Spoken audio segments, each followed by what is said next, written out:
part of what our Chenrezig sadhana starts with is thinking about the form and appearance of Chenrezig.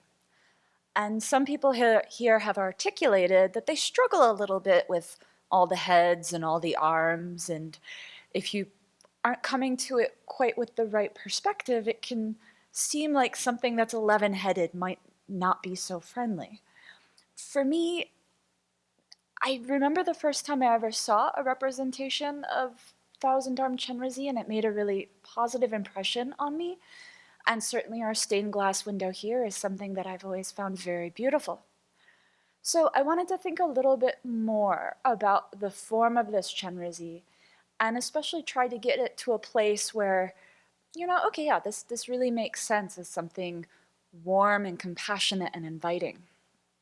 And interestingly, and I did a search of Tibetan texts in the Buddhist Digital Resource Center to verify this. So there are 25 different texts that mention 1,000 arms in the title. And skimming through them, I think they're all referring to Chenrezig. 3 of those also mention 11 faces in the title. But there's 159 texts that mention the 11 heads or 11 faces. So it seems like that's normally the short form that's more commonly used. That's certainly the name that's used in Gelongma Palmo's texts. But I think if we went around saying, oh, we're going to do a meditation retreat on 11-headed Chenrezig, that sounds a little less appealing than 1,000-armed Chenrezig. So I'm going to focus on the 1,000 arms. I think that's an easier entry point. And one of the things that I found interesting is, so looking at the 5 texts by Gelongma Palmo in the Tengyur, one of them is the kind of root sadhana that's used for Nyungne. One of them is the Po praise. And then there's 3 other praises to different forms of Avalokiteshvara. And out of these 5 texts, the root sadhana doesn't explicitly say 1,000 arms, but if you do the math, there's 1,000 arms there. She just goes through separately what they all do. But then there's one praise, its title would translate something to like praise of Arya Avalokiteshvara. And it does include mention of the arms quite explicitly. And I don't know if this has been translated anywhere, so I did a rough quick translation of it, and it might mean something like, due to his perfected compassion, his 1,000 arms protect transmigrators. Due to his perfected wisdom, his stainless 1,000 eyes see them all. I go for refuge to the protector from all dangers. So that's beautiful, and for me really captures what thinking about those 1,000 arms represents.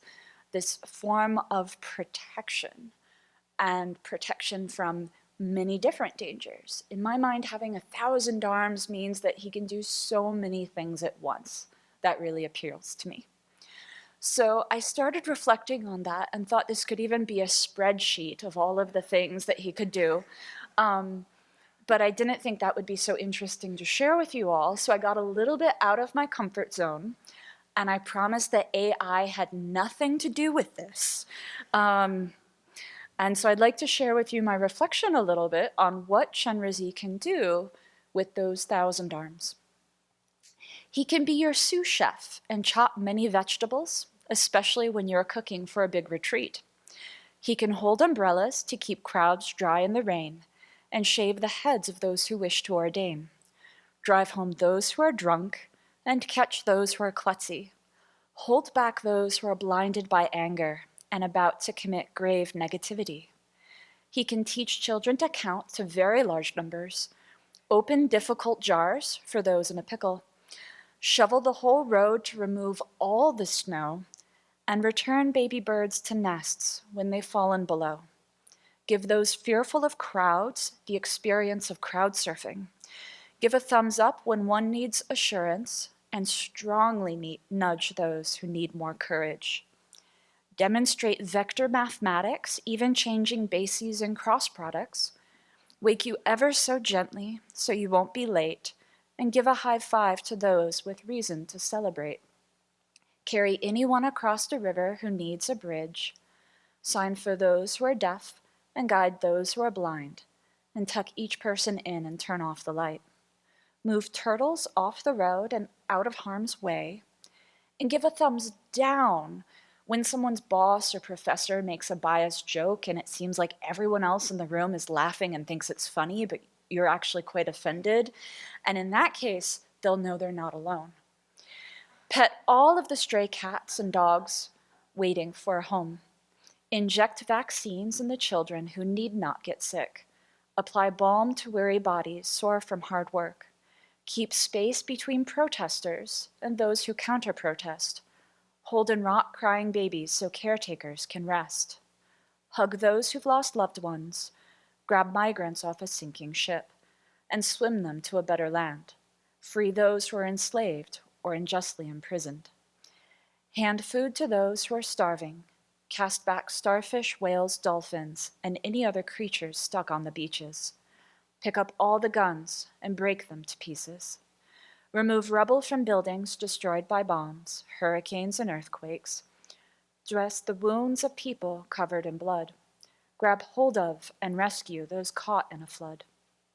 Build a good house for those without home. Carry buckets filled with water for those whose local well has gone dry. Reach up and pluck incoming missiles from the sky. Point the way for those who are lost. Carry those too tired to continue their journey. Piece together those who feel broken, and hold the hands of those who are alone and forgotten. From the big to the small, he has hands for them all. We can do this good too, so let's attain Buddhahood soon.